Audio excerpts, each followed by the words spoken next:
అందరికీ నమస్కారం. బిఎస్కికి స్వాగతం. ఏదన్నా మన వైష్ణవ దేవాలయానికి వెళ్ళినప్పుడు అక్కడ మనకి పులిహోర పెడతారు కదండి. అసలు ఎంత బాగుంటుందోనండి. ఇంకొంచెం అడిగి పెట్టించుకుంటే బాగుండు అనిపిస్తుంది. కానీ ఏమని అనుకుంటారని అడగమనుకోండి. కానీ ఎంత బాగుంటుందోనండి. కానీ మనం ఎంత ఇంట్లో ట్రై చేసినా అలా రాదండి.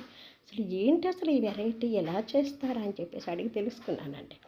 ఇంకా మరి ఊరుకుంటానా, ఇంటికి వచ్చేసి చేద్దామని చెప్పేసి వెంటనే అన్నం వండి పక్కన పెట్టేసుకొని బాండీ పెట్టుకొని ఆ బాండీలో ఎక్కువ నూనె వేసి చక్కగా నూనె కాగుతుండగా పోపు గింజలు, ఎండుమిర్చి, కరివేపాకు, పచ్చిమిర్చి, అల్లం తురుము, పల్లీలు, కొంచెం జీడిపప్పు వేసి, కొంచెం ఇంగువ వేసి, అలాగే ఇంత మెంతిపిండి కూడా వేసి చక్కగా వేగనిచ్చిన తర్వాత పిండి పెట్టుకున్నాను కదా చింతపండు పులుసు గుజ్జుగా, ఆ చింతపండు పులుసు అందులో వేసి కొద్దిగా సాల్టు, పసుపు వేసి కొంచెం బెల్లం ముక్క కూడా వేసేసి బాగా నూనె పైకి తేలేంత వరకు కూడా చక్కగా చింతపండు పులుసు మరగనిస్తుంటే అసలు ఎంత మంచి వాసన వస్తుందోనండి. ఎందుకంటే ఇంగు వేసాం, మెంతిపిండి కూడా వేసాం కదా వెరైటీగా, చాలా సూపర్ వాసన వస్తూ ఉందన్నమాట.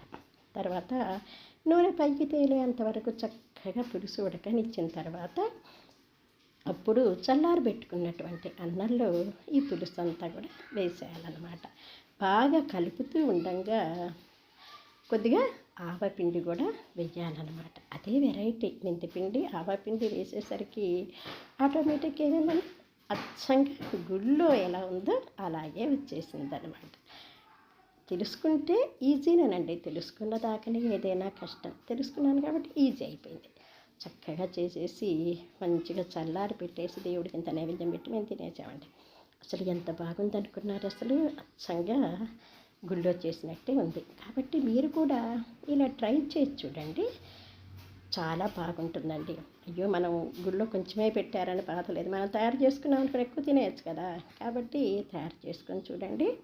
మరి ఎలా ఉందో కొంచెం నాకు కూడా కామెంట్స్ పెట్టేయండి. అమ్మ ఇలా చేశాను బాగుందని చెప్పేసి కామెంట్స్ పెట్టేయండి. మీరు కూడా చక్కగా తయారు చేసుకొని తినేయండి. పిల్లలు కూడా ఎంతో ఇష్టంగా తింటారండి. స్కూల్స్ ఓపెన్ అయినాయి కదా, వెరైటీ ఇలా చేసి పెట్టండి, ఎంత ఇష్టంగా తింటారు చూడండి. అసలు అన్నం పడేయరు అసలు పిల్లలు.